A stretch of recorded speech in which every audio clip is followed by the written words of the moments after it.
Good evening, everyone. Quick sound check. Can everybody hear me all right? Good. My name is Raymon, and I'm chair of the board of directors of Mental Health Colorado. And I'm delighted to welcome you to this, the third in our series of candidates forums, where we have specifically sent out the invitation to all candidates running for elected office here in Colorado in 2016 to come and talk to us specifically about the issue of mental health and the mental health issues facing our communities, individuals, towns, and cities across Colorado. These candidates, who I'll introduce you in just a moment, have chosen to take up that challenge. They've chosen to come and meet with you tonight and to share their views on a variety of mental health care issues. I've been involved with Mental Health Colorado for 5 years now, and I'm involved with it because of a personal cause. Mental health issues, in one way or another, affect virtually every family, every community, either directly or indirectly, in the state of Colorado.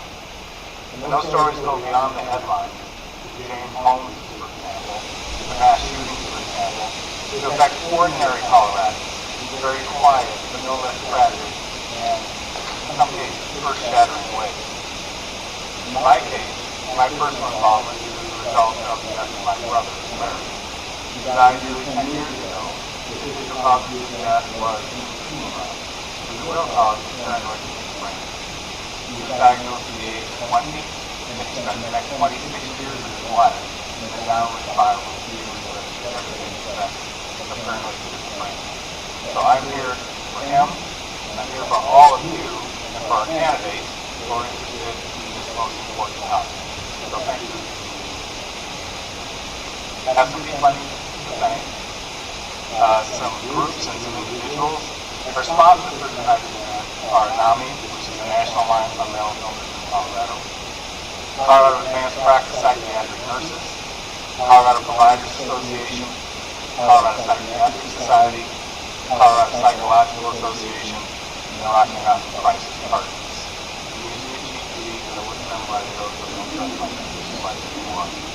I'd also like to thank some individuals who are here who mean a lot to me. We're on the staff of Mental Health Colorado. Lois Court, my good friend, our VP of Policy and Strategic Initiatives here, way low. Jen Marnowski, who is our celebrated communications manager, who's standing in the back. A little bit more about her in a second. Emily Elder, who is our Public Interest Fellow from Colorado College in Colorado Springs. Stacy McClellan, our intern, who's working with us on this program. Susan Roger, in the blue back there, is a volunteer helping with these events. And Linda Reinhardt, who is also a volunteer helping us put together. Where? I'm sure she's doing fine. I should tell you that all of these forums are open to the public, which means that they're being covered by the media, which means that they're being filmed tonight. We don't have Wi-Fi capability inside the Temple Emmanuel, this particular place. So we are filming the event tonight, and the results will be posted on our website in the next couple of days. So check it out if you want to kind of replay any of the questions and answers that you hear tonight. But I want to involve you in a way. So if any of you have questions during the evening, you would like to ask our candidates, I think you've been distributed some index cards. If you have a pen, write down your question, let it please, pass it over to the middle aisle. Susan will pick them up, we'll get them up to me. Don't mind any of those questions. Are we good? Questions?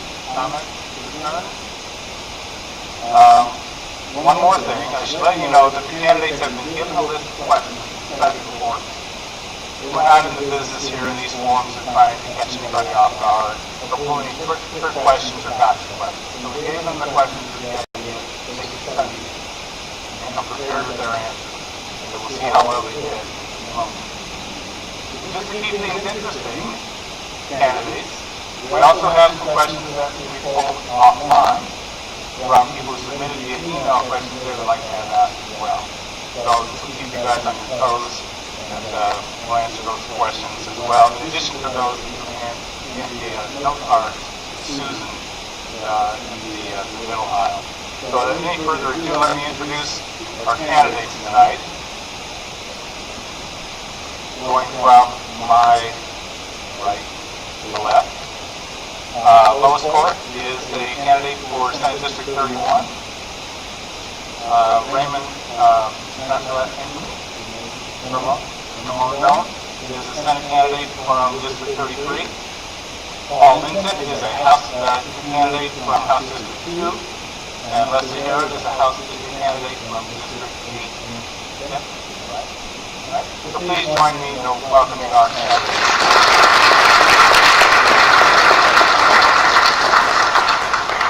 We're going to start tonight with question number 1, and we'll go from my right to left, so we'll start with Ms. Court. Lois, most of the Coloradans we talk to tell us that the cost of health care in the mental health environment is the single biggest barrier to mental health care access. How would you help make mental health care more affordable in the state of Colorado?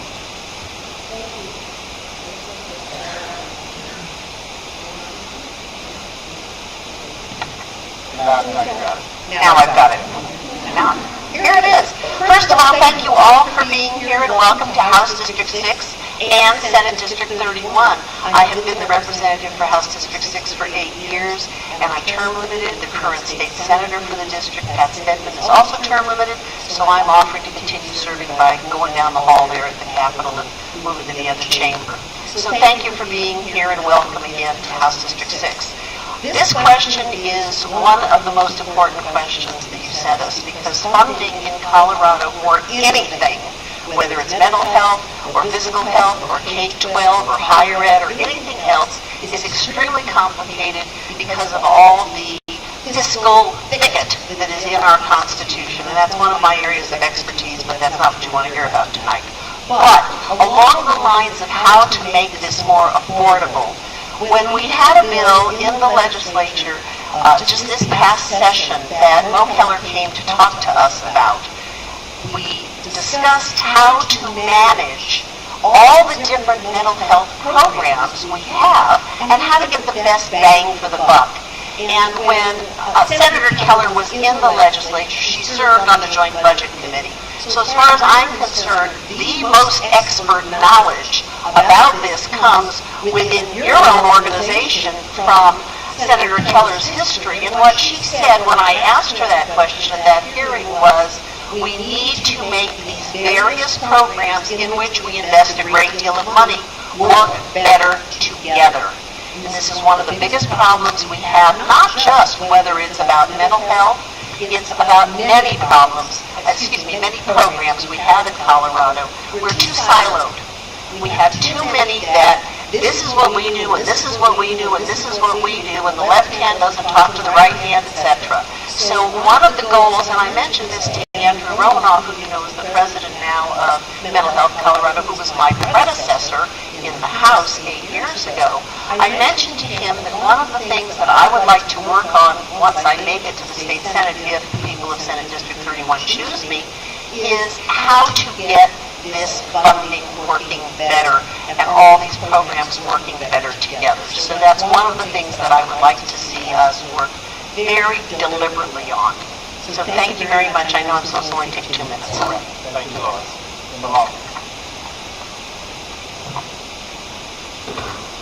Hello all. I do thank you all for being here as well. I will say my background is taxes, so I'm very familiar on the subject. And in regards to funding, I believe that we need to create more programs, even though I know that the state does provide funding for certain individuals. You know, one particular program I see a lot of individuals with mental disabilities obtain is the BTC program. That is a state-funded program that the state provides. And the requirements to actually participate, to obtain a rebate, it's not possible. You have to obtain or stay below an amount of $13,000 per year just to obtain a rebate around $678 after tax. So you can't afford to live on that. So mental health not only is a problem, but they can't afford to solve that problem. So we do have to provide more programs, more money, and provide these programs with that amount of grant money to start. With that grant money so that these individuals can survive and continue to live on and be members of society. Thank you. Paul. Thank you, and on my behalf also, thank you very much for coming tonight. It gives us an opportunity to share with you our thoughts on what we would like to see enacted in the next legislature. I think it was, as was mentioned earlier, mental health and mental health issues touch just about every family you can think of. And they span the gamut from autism to Alzheimer's, from depression to PTS. And we often forget that it's not just the person that is suffering from that particular mental challenge, but it's the families, it's the caregivers, it's the people that need assistance. So I think it's important, as Lois mentioned, we have to try to coordinate our programs. It's important that we first begin with awareness. What is the challenge that we're facing when it comes to mental health? Then we need to provide assistance to caregivers, assistance to consumers, assistance to those who are seeking to get the best possible result for either the money or the services that we provide. And finally, we have to provide access. We have to have access for not only the families, but also the person suffering from the mental challenges. Otherwise, the program doesn't work. I think we need to realize that it's going to touch everybody. It's not a question of people over here having a pot of money that could be spent over here. We're all going to be forced probably to eat and to work to try to help those that we love and care for. So as we look at this, I would ask for a community partnership, whether it's the temple, whether it's programs like Active Minds, whether it's Colorado Health. All of that helps to promote awareness, and then therefore we get better services, more direct, and I think that will help to bring the cost down.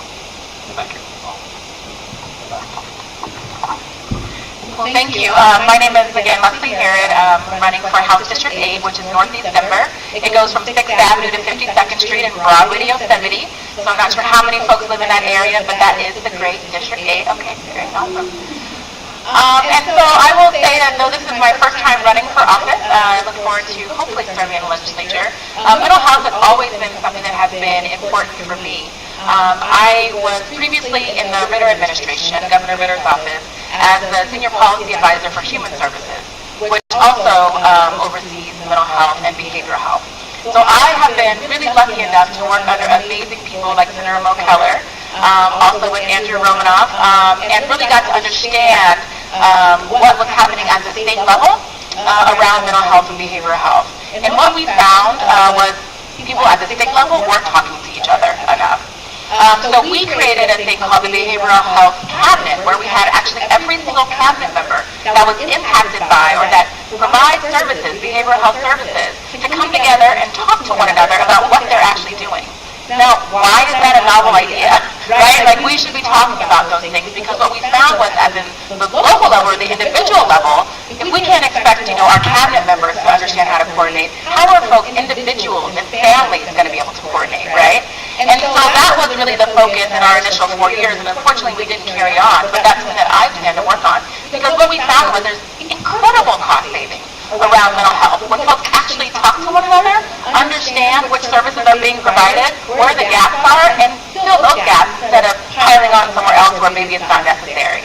And so when we think about affordability, I think we do have to think about what services are we already providing at the state level, what are we not doing well, how can we reallocate resources to make sure that individuals and families are getting what they need. I do think we've come a long way with ACA. I think that does make mental health more affordable for some, but it's not the only place to go. And I think until we reach, full parity, right, and until mental health is looked at as the same as every single other kind of health care, then we're going to have a lot more work to do. And I commit to doing that, hopefully working with all of you guys in the room to get that done. Sort of reference to endorsement of the ACA, everyone familiar with the ACA, Affordable Care Act? Okay, pass the microphone down to, we have a latecomer, this is Bob Lane, who is running for Senate in District 31. Welcome, Bob. The question is, if you haven't picked up on that, is most of Coloradans talk to tell us that cost is the biggest barrier to mental health care. How would you make mental health care more affordable to the state of Colorado? Hi, I'm Bob Lane. I'm a businessman. I'm not a professional politician. One thing I want to say is I think the only candidate that's self-funding is campaign. I owe nothing to anybody. Nobody's giving me any money whatsoever to run for office. I think we really need to rethink a lot of things in all of our levels of government for one simple reason. We're out of money. You know, I love to hear all the social activists, politicians talk about all the things we need to do to help all the groups. But the reality is we're out of money. And there is one big pool of money I think that should be reallocated to healthcare. It's part of my platform. It's called the Colorado Lottery Fund. And I actually have a plan. You can go to leagueforcolorado.org to sponsor an amendment. If you elect me to be your senator for Senate District 31, one of the initiatives I want to pursue is to sponsor an amendment to reallocate the lottery to healthcare. I'm a 32-year financial advisor. I've worked in every aspect of the financial industry. One thing people don't realize is that if you look at the life insurance industry, there's literally about 7,000 companies in business. Most of them don't sell to the public. You've never heard of them. What they do is serve as a reinsurance tool. Because of all the socialization of healthcare, the government involvement, we're only down to maybe how many companies sell health insurance? 30. It should be even bigger. We've totally lost that reinsurance network. What I'm proposing to do is to take the lottery funds and buy a stop-loss umbrella for every Colorado citizen at $100,000. And the big companies are already doing this, like General Electric, Walmart. They self-insure by the purpose of buying a stop-loss umbrella. There's way more than enough money in the lottery that can be allocated to that. Every citizen will then buy a supplemental policy similar to the Medicare supplements to cover yourself for the smaller claims, which would include mental health care. And I think some of the mental health care conditions would definitely fall under the catastrophic claim, meaning what we're going to do is actuarially take catastrophic claims off the table. They won't be calculated as a premium for your personal health insurance anymore, which will dramatically reduce the premiums, it would increase competition dramatically. There may be hundreds of companies that would come into Colorado to sell these supplement policies. And if somebody gets, what would you call it, total insanity, you're going to get picked up under the state umbrella and paid for by the stop-loss coverage. Same way if somebody had one of the knockout cancers or research that maybe some of the leukemias are the most expensive thing you can get. That would be covered. And that's going to be the last word. So I have 2 minutes. So out of deference to you, you know, these candidates and answers, they close. You don't need to do that anymore. Now you can stay seated when you answer your questions and just pass the microphone back and forth. So Bob, we're going to start with you. So hang on to that microphone. What can Colorado do to promote the integration of physical and mental health care? Well, I think I talked a little bit about it there. I think we need to rethink our entire healthcare system in Colorado. I'm a big physical fitness buff. I think physical fitness and mental health have a lot to do with each other. I'd like to see a lot more done to promote physical fitness and healthy lifestyle. That could be part of the rethinking. Like I said, it's open to ideas. I throw the idea out there. We've got this huge pool of money, this lottery that's being used for stuff we don't even know. My hometown was Pueblo. I grew up there. They took lottery money now and drew bicycle lanes through all the busy streets. The town's outraged. Like, I think we could use this money more effectively. And there's very few people using the bike lanes. I mean, I think this money's being squandered. We could apply it to health care. I'm going to bring you back to the question a little bit. Integration between mental health and physical health. How can you help promote that? Well, I would bring experts together. You know, what can we do? And I think there's a huge connection between fitness and mental health. And I'm not a doctor. I'm not a medical expert. I would bring people to the table to help with that, of course. But again, how are we going to finance? All this stuff comes down to money. So I'm looking at it from the finance side. If we provide the funds and the efficiency, we can definitely find some integration there. The best way I believe that you can integrate physical and mental health care is to allow insurance companies that are already providing programs for physical fitness to provide more incentives on the mental side. So, for instance, I know I'm enrolled in Kaiser Permanente. If you take certain challenges, you walk certain amount of steps per day, you'll get a rebate on your insurance premiums. I believe if they encourage more individuals to maybe take time for meditation, or even possibly seek out help, maybe attend a psych meeting, or I don't know what you call that with a psychologist, but I believe that should also be integrated as well, because so many individuals, especially here in Colorado now with the homeless population rising, passing down on Broadway, there's so many individuals that, for me, I know will walk right in front of you, jump out, curse you out, go about their daily business. Those programs should be available to them. It's not there for us. It's not different insurance companies allow those rebates for us. We'll be able to get more back to the community. So these individuals can get out. Paul, integration of mental and physical health. I think we all realize that we have one mind and one body. When we are dealing with situations, either physically or mentally, there's definitely an effect on the body as a whole. And I think, therefore, for years we fought for parity. We've got to have mental conditions that are diagnosed, treated as fairly as any physical condition would be treated. It makes no sense to say that because someone is diagnosed with a particular mental health need, that they somehow are treated as second class when it comes to looking at trying to nurture the fully healthy mind and body.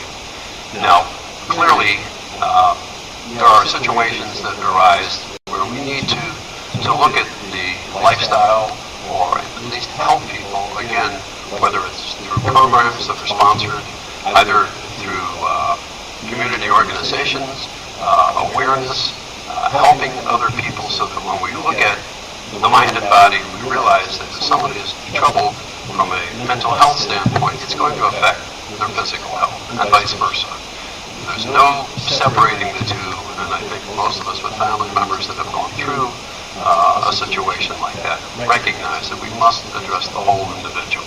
There are many, many programs that can be done, both community-based, some health-based, obviously offering incentives, and I think in that vein, I would do everything I could to ensure that both the physical side and the mental health side of an individual is addressed with the best professional care and support systems out there. Yes, I think I talked a little bit about this with the ACA, but I really do feel like it's very important that mental health and physical health are seen as one and the same, right? And so for me, it's important to, one, make sure it's covered, whether that's through ACA, whether that's through an employee benefit, or even in the schools. We need to make sure that we have accessibility to the coverage and to treatment. But the other piece really is also thinking about co-location, right? So I think it's really important, and we've got great models. I think folks in this room are working on them, but also with the Dahlia campus. I don't know if you guys have been to the Dahlia campus, but where we're actually seeing folks go to one place for their yoga, for their child's dental care, and then for mental health care should they need it, right? So within the same place, there's less stigma, and they already have a relationship with the folks who are providing the care. I think that's so important to also break down the stigma and then also provide affordable services that the community can access. So I think that's one piece of it, and there's so much more that we can do, but that's something that we can start doing now, and we've seen such innovative models already at work here in Colorado. All the way down to Lois. I think a lot of what has been said is absolutely accurate, and I think everyone here has repeated a lot of the same things. Some of this comes down to training of health workers. Every time you go for a physical to your doctor for your annual checkup or something like that, does your doctor ask you about your mental health? Is that what is actually happening? And I think it isn't happening as much as it should. So part of what we have to do is make certain that the doctor's training, what am I trying to say, medical schools are actively training physical health professionals to always be aware of mental health and vice versa. We don't do nearly enough in our medical schools, I believe, to make certain that all the body is integrated within the medical field. And by the same token, in schools and in higher ed, in K-12, we need to have people trained to pay attention to these things. You know, we have about 5 school nurses for, 20 schools or something. It's really a terrible situation, but are our school nurses being properly trained to be looking when somebody comes in and says, the first grader comes in and says, I have a stomachache? Are the school nurses properly trained to ask the child, well, let's talk about where that comes from and look further at whether or not that child is having some mental health issues. So I think it's really important to integrate all healthcare and make certain that all healthcare professionals are thinking in those terms, and that starts with our medical schools and with the training of mental health professionals. There, take the microphone down to Leslie. Lois will be leaving in about 20 minutes, so we're going to try to time this out. So I think we should let her answer all the questions then. It's going to come down to Lois as the last answerer in this case, and that should time you out about right. Is that good? There is a question from one of our online listeners. Actually, I know this name. How many of you have heard the name Eric Hubler? Name ring a bell to anybody? He was the former health reporter for Colorado Public Radio. I believe he's now doing the same thing up in the state of Montana. So he's following us from Montana. Great. Here's his question. It's a typical reporter's question, so buckle up. Can you see any way around the absurd and potentially harmful situations created when patients in crisis are unable to consent to their protected health information being released to family members?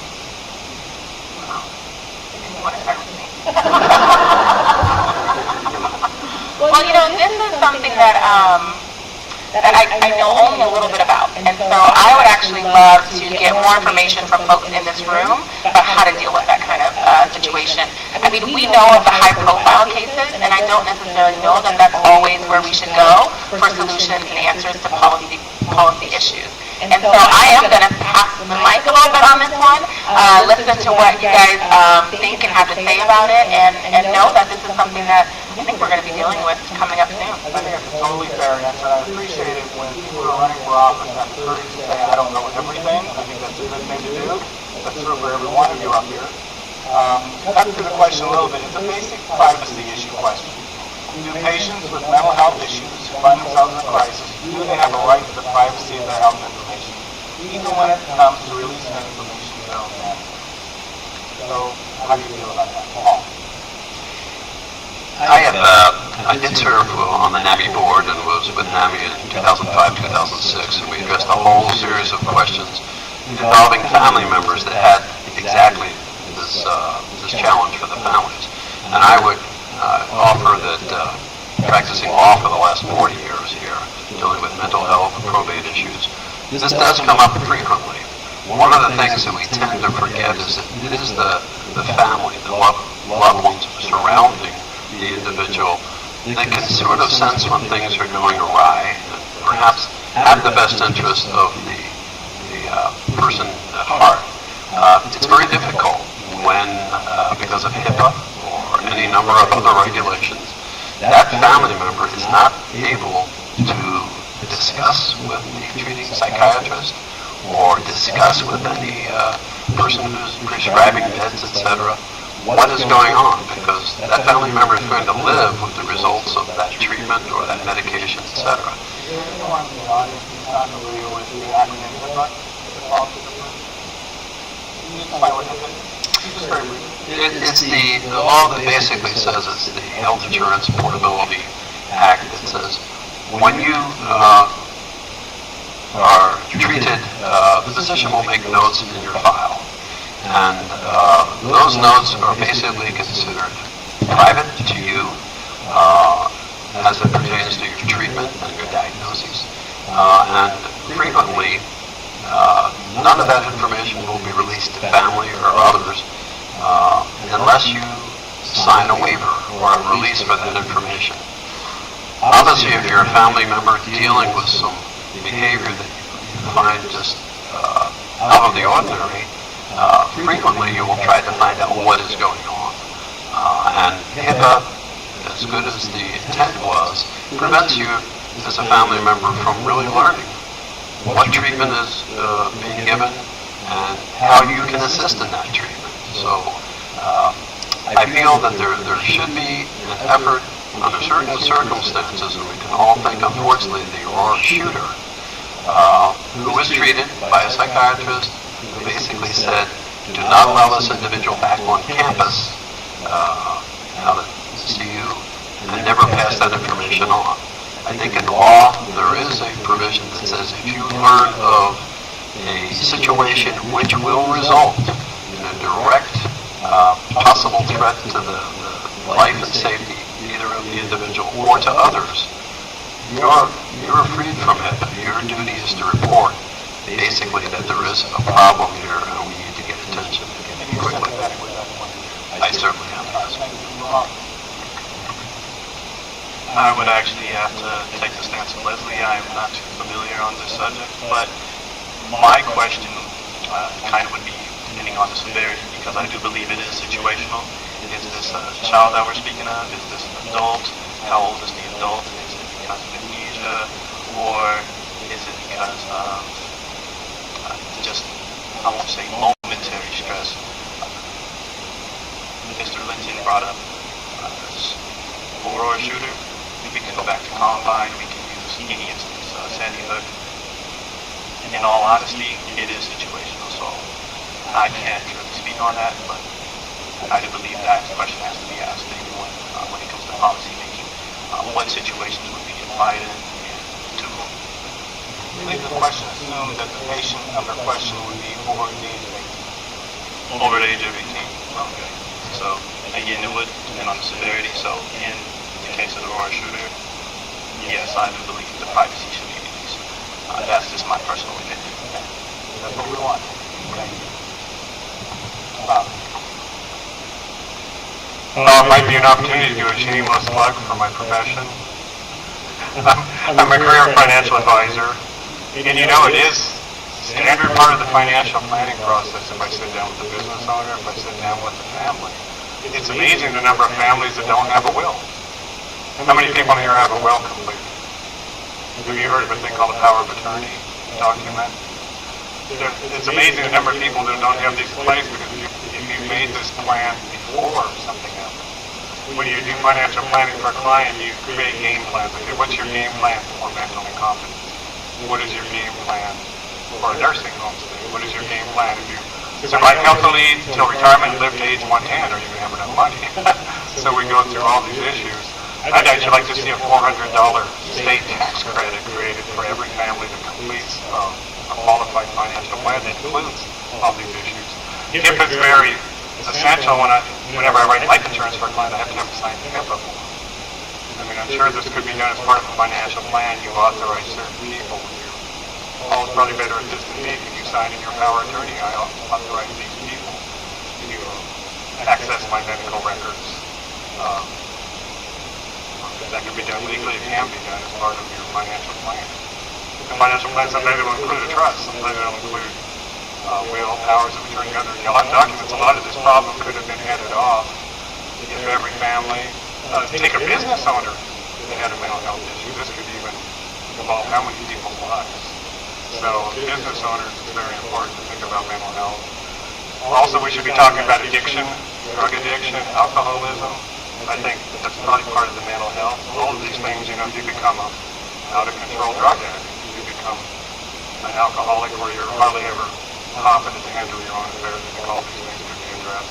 That might be one way to do it, to give the family the incentive, the business owner the incentive to actually complete this planning way before we have an issue.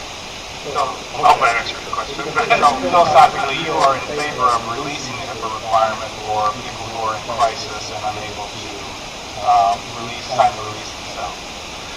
What I'm suggesting is they would have signed this already in advance, authorizing certain people to do it. Okay. Your relatives, your business partner, whatever. Everybody has a different situation. Okay. Thank you. I want to be sure I understand. We're talking about whether or not an individual who is in crisis should be required to allow that information to be shared with family. Is that what you're asking us? I'm not sure. From the questions, I don't want to put words in there, it's loud. Can you see any way around the absurd and potentially harmful situation created when patients in crisis are unable to consent to their protected health information being released to family? Okay, all right. Actually, I'm disappointed that Beth McCann had to leave because she worked very, very hard on this issue for several years when she was in the legislature. We've been serving together for these 8 years.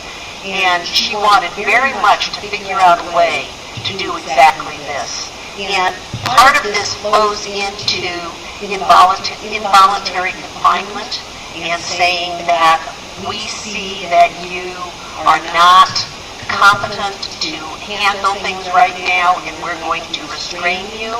And this is really complicated. Denise Myers from ACLU, this is a really sticky wicket.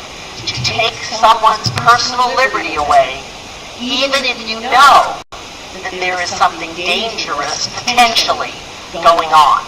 And I feel that we have to be extremely careful when we start saying that somebody else, even a loved one, can have control over another person who may or may not want that family member to have that control. Ideally, people have given powers of attorney and all those kinds of things ahead of time, but that just isn't reality. And when you have someone in crisis, having someone else take away their rights is extremely dangerous. Because who is to decide? Does the person self-acknowledge? I'm in crisis, I want you to restrain me? How does that work? This is a really complex issue. And I know that we all want to make it easy, but it's not. It's really not.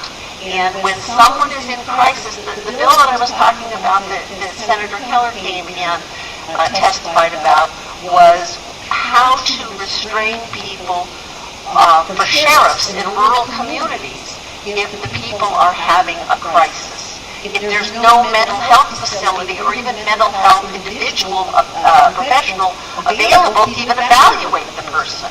But if someone's running around in the city square or something out in Springfield and they're showing that they're having problems, the sheriff gets called. What does the sheriff do? He's not a mental health professional to know that it is his authority to take this person's right away unless the person is physically, actively demonstrating possibility of causing harm to himself or others. That needs to be the last word. So it's complicated. We're going to be getting into mental health issues with the judicial system and the connections between those two, which is also complicated. That's another last question. You got time for one more question, Lois? Since you have the microphone? All right.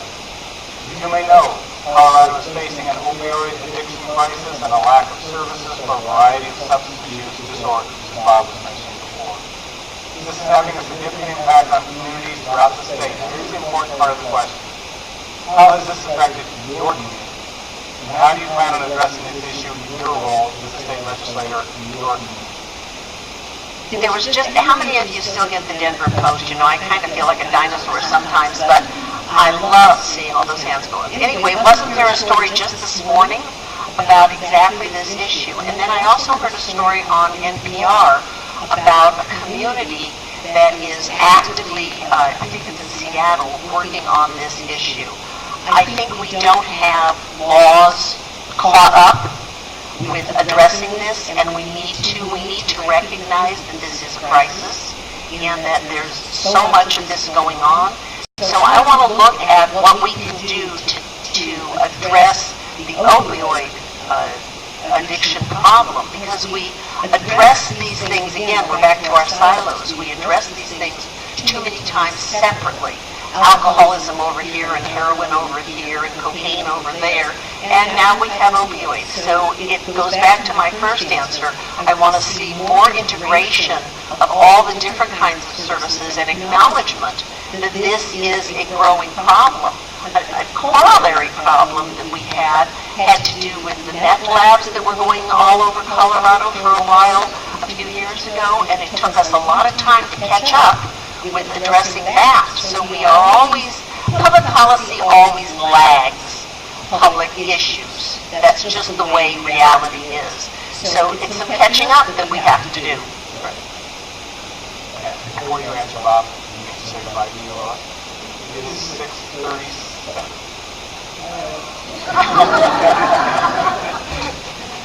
Round of applause.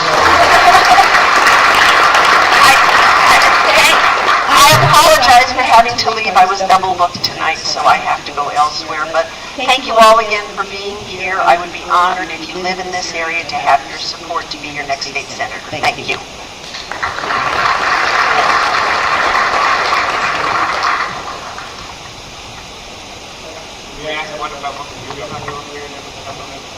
In your community, have you had experience with this in your community? How would you deal with it as a state legislator?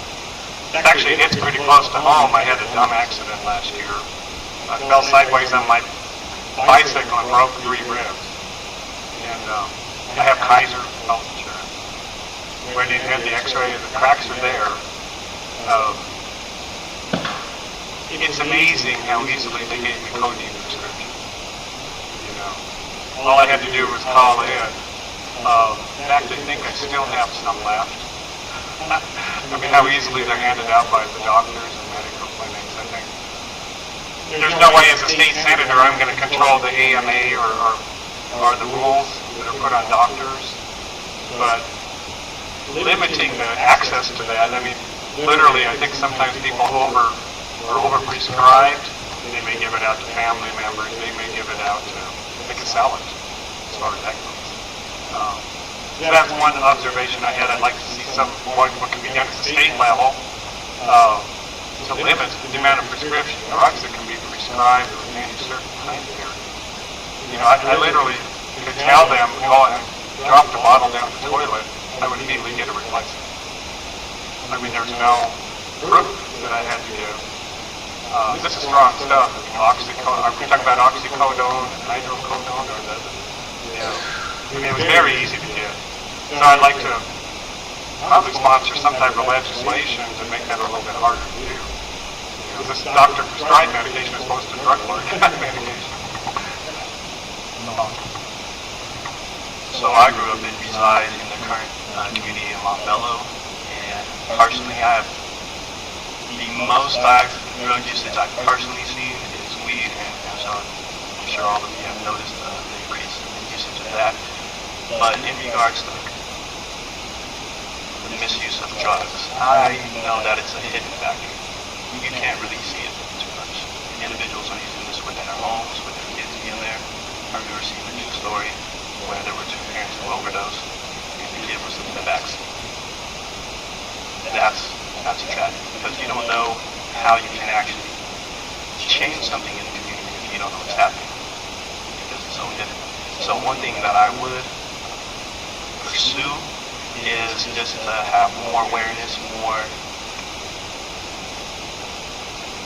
how should I say, possibilities, programs to help families. I know for the state employees in particular, there's SEAPs, CCF, I can never pronounce it correctly, but they allow individuals and their family members to come speak to a psychologist or psychiatrist in times of crisis if they feel that they have to do so. And we should encourage individuals, whether